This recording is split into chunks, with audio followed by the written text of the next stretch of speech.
सर्वांचे लाडके R S Patil सरांनी मला बोलण्यास संधी दिली, त्याबद्दल मी त्यांचे आभारी आहे. भारताचे माजी राष्ट्रपती डॉक्टर सर्वपल्ली राधाकृष्ण यांचा 5 सप्टेंबर रोजी जन्मदिवस हा शिक्षक दिन म्हणून साजरा केला जातो. डॉक्टर राधाकृष्ण यांचे शिक्षणाप्रती असलेले प्रेम व आदर पाहून भारत सरकारने त्यांचा जन्मदिवस हा शिक्षक दिन म्हणून साजरा करण्याचा संकल्प केला. ही परंपरा अजूनही सुरूच आहे, भविष्यातही सुरूच राहील. 1962 मध्ये डॉक्टर राधाकृष्णन यांनी राष्ट्रपती पदाची शपथ घेतली. तेव्हा त्यांनी असे सांगितले की माझा जन्मदिवस हा शिक्षकांचा गौरव दिन म्हणून साजरा करावा आणि त्यांनी सांगितले की देशातील सर्व शिक्षकांचा शिक्षकांचा गौरव हाच आपला गौरव असं सांगितले. My name is Aditya Prakash Patil and I am studying in standard 9. So we have gathered here to celebrate Teachers' Day. Teachers' Day is celebrated as the birthday of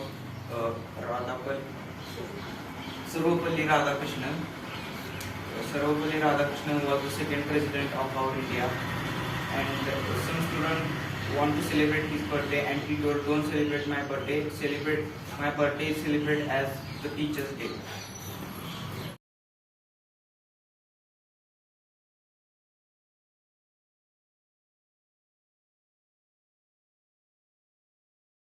नमस्कार, माझे नाव सोफिया इसाक मुल्ला. मी आज तुम्हाला गणित भाग 1 मधील 2 चलातील रेषीय समीकरणे यातील निश्चयक म्हणजे काय ते शिकवणार आहे.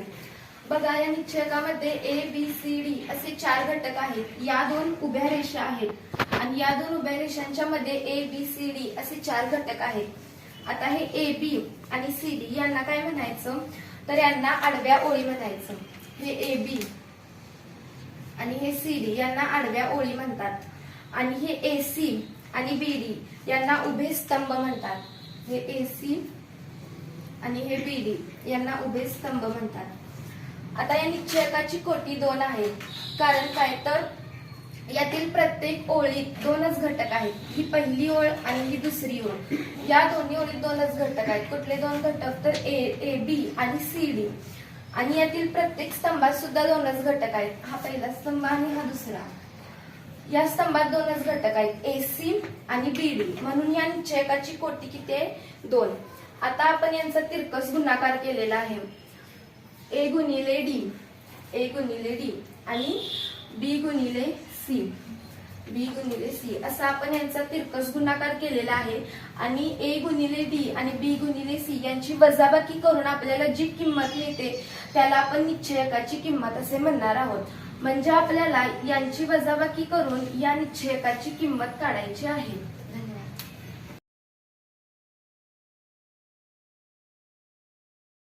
सरासरीचे 1.3 मध्ये दुसरे गणित घेणार आहोत.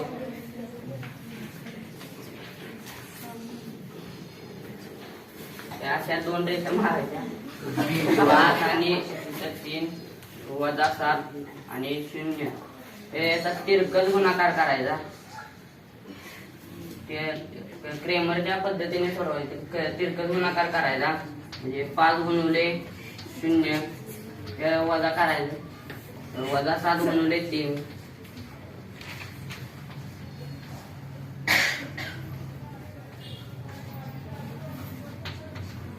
गुणिले वजा 7 बरोबर 5 गुणिले 0 हे वजा 7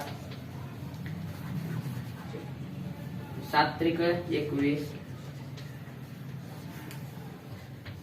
हे वजा अधिक आणि 21 अधिक 0 21. धन्यवाद.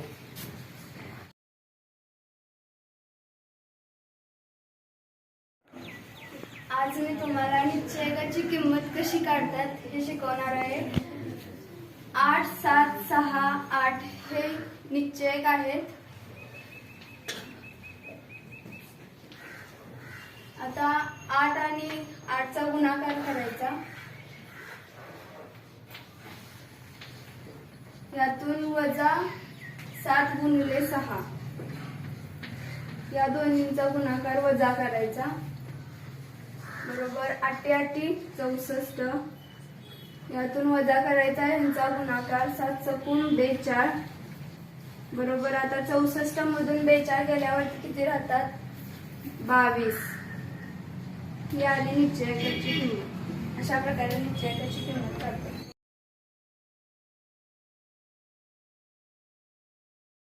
आपण सराव संच 1.3 मधला दुसरा प्रश्न निश्चयकाची किंमत काढा. ह्यामध्ये पहिले गणित -1 7 2 4 हे गणित आपण शिकत आहे. तर a बरोबर -1 b बरोबर -4 गुणिले वजा b बरोबर 7 गुणिले c बरोबर 2 4 एके 4 वजा 4 वजा 7 दुनी 14 बरोबर वजा वजा अधिक 4 वजा अधिक 14 वजा 18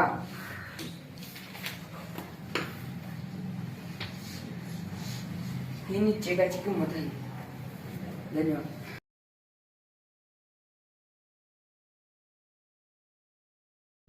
आज मी दोन चलातील रेषीय समीकरणे यामधील 1.3 मधील तिसऱ्या प्रश्नाचं पहिलं गणित घेते. आपण प्रश्नाला सुरुवात करूया. उत्तराला पहिला समीकरण घेऊन घेऊया. ह्याला समीकरण 1 असं नाव देऊया. 4x अधिक 3y बरोबर 5. त्याला दुसरं समीकरण म्हणूया. आता हे आपण स्टँडर्ड फॉर्म मध्ये म्हणजे ABC या पद्धतीने लिहून घेऊया. A1 A2 आता A1 बरोबर 3, B1 बरोबर -4 आणि C1 बरोबर 10. आता तुम्ही मला सांगा A2 बरोबर किती? श्रेया तू सांग. 4 B2 बरोबर किती? निहारिका तू सांग. 3 आणि C2 बरोबर किती? 5. आता आपण गणिताला सुरुवात करूया. D म्हणजे डिटर्मिनेट म्हणजे निश्चयक. तर आपण लिहून घेऊया. A1 बरोबर B1 A2 आणि B2. आता ह्याच्या जागी आपण किमती घालूया. A1 बरोबर किती? 3. B1 बरोबर -4 आणि A2 बरोबर 4 आणि B2 बरोबर 3. ह्याचा आपण तिरकस गुणाकार करायचा आहे म्हणजे 3 गुणिले 3 वजा 4 गुणिले 4.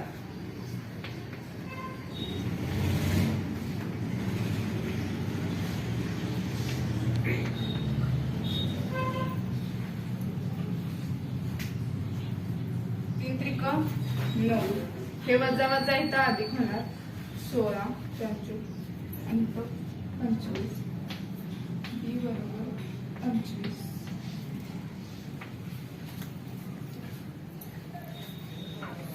आता इथं dx मध्ये निश्चय x घेऊया.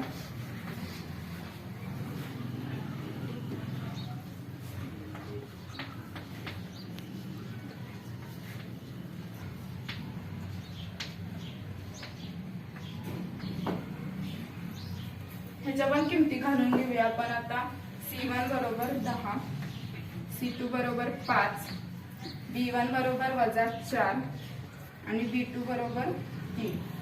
त्याचा पण आपण तसंच करायचं आहे तिरकस गुणाकार. 10 गुणिले -4 10 गुणिले 3 वजा 4 गुणिले 5 10 30.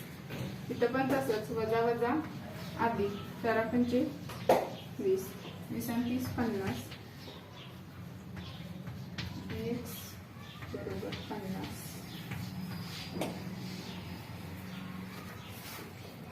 आता dy नीचे एक y घेऊन करूया.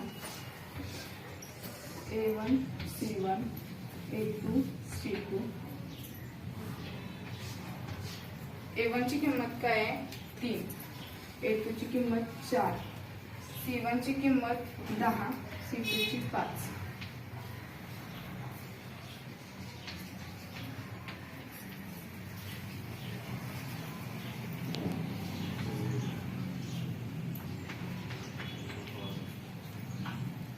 5 त्रिक 15 वजा 40. 15 वजा 40 गेले, जास्त नाही त्यामुळे आपण 40 मधनं 15 घालायचं, पण मोठ्या संख्येचं चिन्ह 25 वजा 25.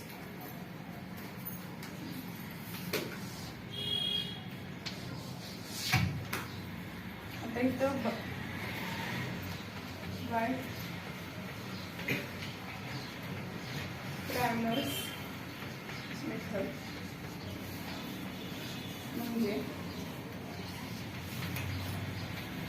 क्रॅमरच्या सूत्रानुसार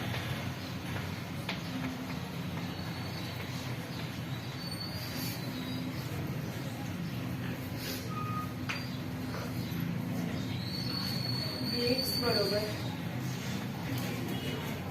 x बरोबर x भागिले d. आता इथं बघूया आपण dx काय आहे 50 आणि d 25. 25 50 x बरोबर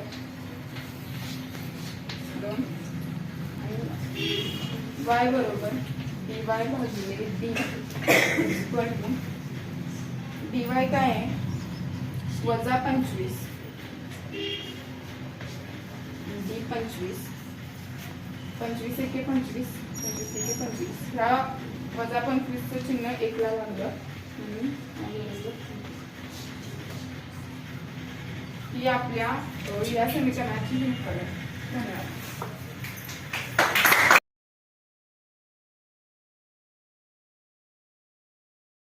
आज आपण निश्चयकाची पद्धत बघणार आहोत. त्यालाच आपण क्रॅमर्सची पद्धत असे म्हणतो. पहिल्यांदा मी तुम्हाला याची जराशी माहिती सांगतो. दिलेल्या एक सामायिक समीकरणे सोप्या पद्धतीने व कमीत कमी जागा वापरून निश्चयकाचे सहाय्य सोडवता येतात. यालाच एक सामायिक समीकरण म्हणतात. व ही पद्धत क्रॅमर्स या गणित तज्ञाने काढली, म्हणून याला क्रॅमर्सची पद्धत असे म्हणतात. आपण आता गणित सोडवूया. A1 बरोबर 6, B1 बरोबर वजा 4, C1 बरोबर वजा 12, A2 बरोबर 8, B2 बरोबर वजा 3, C2 बरोबर वजा 2, D बरोबर A1 A2 B1 B2. आता ह्याच्या किमती घालायच्या. A1 बरोबर 6 व A2 8, B1 वजा 4, B2 वजा 3. आता ह्याचा तिरकस गुणाकार करायचा. 6 गुणुले वजा 3 वजा 4 गुणुले 8, 6 त्रिकोण 12, 6 त्रिकोण 18 वजा 18 वजा 8 चौक 32.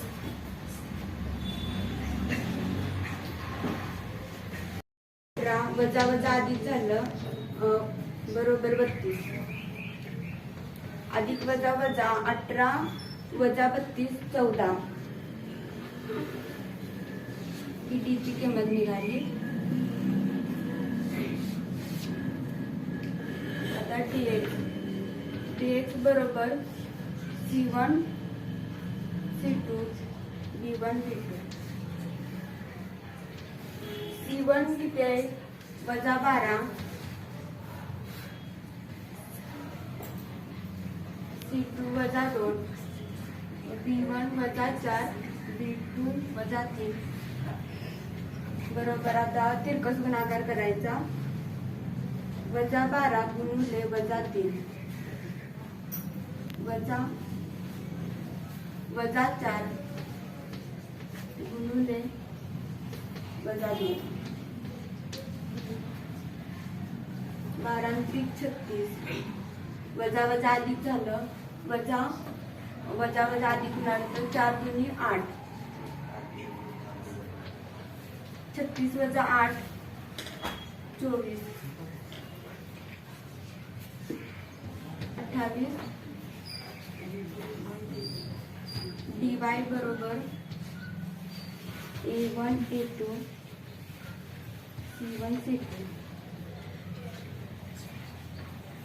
a1 6 a2 8 c1 वजा 12 c2 वजा 2 6 गुणिले वजा 2 वजा 12 गुणिले 8 काय गुणिले 12 वजा वजा अधिक 12 96 वजा वजा अधिक झालं 12 वजा 96 84 आलं. क्रॅमर्सच्या पद्धतीनुसार x बरोबर dx चे d y बरोबर dy चे d.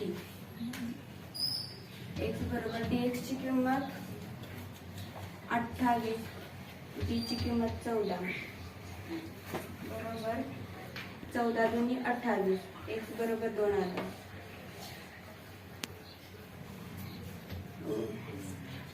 y बरोबर dy ची किंमत 84 आणि d ची किंमत 14 14 84.